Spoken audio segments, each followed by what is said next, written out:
যা ভাঙছেন ইলিগাল ভাঙুন, কিন্তু পাবলিক প্রপার্টিগুলোকে হাত দেবেন না দয়া করে। যেমন সিপিএম আমলের ওই পরমা আইল্যান্ডটা ছিল, ওই পরমা আইল্যান্ডের অত সুন্দর শ্রমিকের একটা স্ট্যাচু বানিয়েছিল, সেটা কি করলো টিএমসি এসে সেটাকে বরবাদ করে দিল, ভেঙে বাংলায় একটা বড় করে ওই বল ঝুলিয়ে দিল। এই ধরনের আপনারা কোথাও স্ট্যাচু ভাঙছেন, হ্যাঁ, কোথাও কোনো একটা দেখবেন ইমারত ভেঙে দিলেন, এগুলো তো ভাই পাবলিকের টাকা দিয়ে তৈরি হয়েছে। এই সমস্ত জিনিসগুলোকে কিন্তু হাত দেবেন না।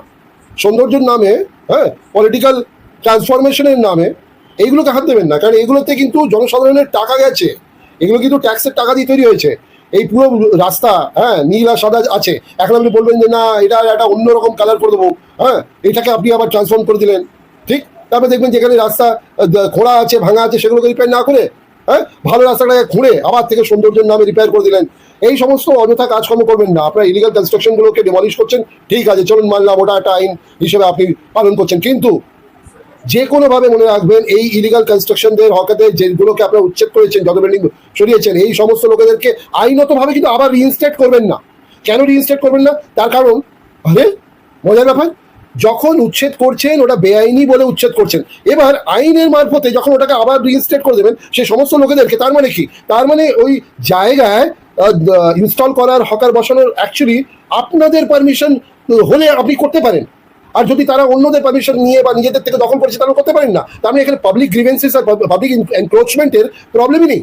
প্রবলেমটা শুধু এই যে আপনারা টাকা নেবেন, ফিজ নেবেন, হ্যাঁ, একটা তার বিনিময়ে সরকারি কোনো দস্তাবেজের হিসেবে আপনি জায়গাটাকে অ্যালট করে দেবেন, সেই সমস্ত লোকগুলো যদি জুটে যায়, তার মানেটা কি হলো? তার মানে তো এই হলো যে ভাই যে সরকার আসবে সেই সরকার নিজের মতো ভাঙবে, আবার টাকা দেবে, আবার তাদেরকে অ্যালট করে দেবে। এই কাজ করবেন না। যদি আপনার পরিষ্কার পরিচ্ছন্নতা রাখতে চান পুরো শহরটাকে, তাহলে শহরটাকে পুরো পরিষ্কার করে দিন। আর সেকেন্ড টাইম বলবেন না যে টাকা দিয়ে আইনতভাবে আপনাদেরকে আমি ওই জায়গাগুলোকে অ্যালট করবো। কেন করবেন? এগুলো তো পাবলিকের টাকা, পাবলিকের গ্রিভেন্সেস গুলো তো নষ্ট হচ্ছে, এগুলো তো কোনো কাজ হচ্ছে না সরকারের কাজ এগুলো দেখা যে হ্যাঁ ভুল হয়েছে সেগুলোকে আপনি শুধরাবেন, কিন্তু শুধরাবার কথা এই না যে আপনারা টাকা নিয়ে আইনতভাবে আবার একটা ফিজ হিসেবে জরিমানা দিয়ে আবার ওদেরকে দাঁড় করিয়ে দিলেন সেই সমস্ত ওইসব জায়গায়, ঠিক। এগুলোকে মনে রাখতে হবে। আর মনে রাখবেন, যদি আপনি একটা লোকালিটিতে উচ্ছেদ করছেন, ডেমলিশ করছেন, তো মনে রাখবেন এখানে যত লোকালিটি আছে টোটাল ওয়েস্ট বেঙ্গলে সমস্ত জায়গায় কিন্তু ফের আপনাকে উচ্ছেদ করার দায়িত্ব রয়েছে। না হলে পাবলিকের কথা বলছি, আজ যেমন অভিষেক বন্দ্যোপাধ্যায়ের বিরুদ্ধে, মমতা ব্যানার্জির বিরুদ্ধে যে এফআইআর গুলো চালু হচ্ছে, এগুলো কিন্তু আপনাদের সরকার যাওয়ার পরে আপনাদেরও এগেনস্টে এফআইআর চালু হয়ে যাবে। লাভটা কি হবে তাহলে?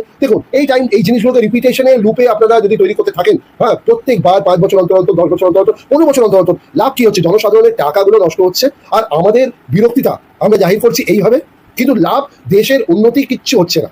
আপনারা মনে রাখবেন, দেশের উন্নতি তখনই হবে যখন আপনি ক্যালকুলেটিভলি এই সমস্ত জিনিসগুলোকে, লুপনগুলোকে সিল করেন, আর নতুবা এই গ্রিভেন্সেস চিরকাল স্থায়ী থেকে যাবে, কোনো সরকার কিছু করতে পারবেন না।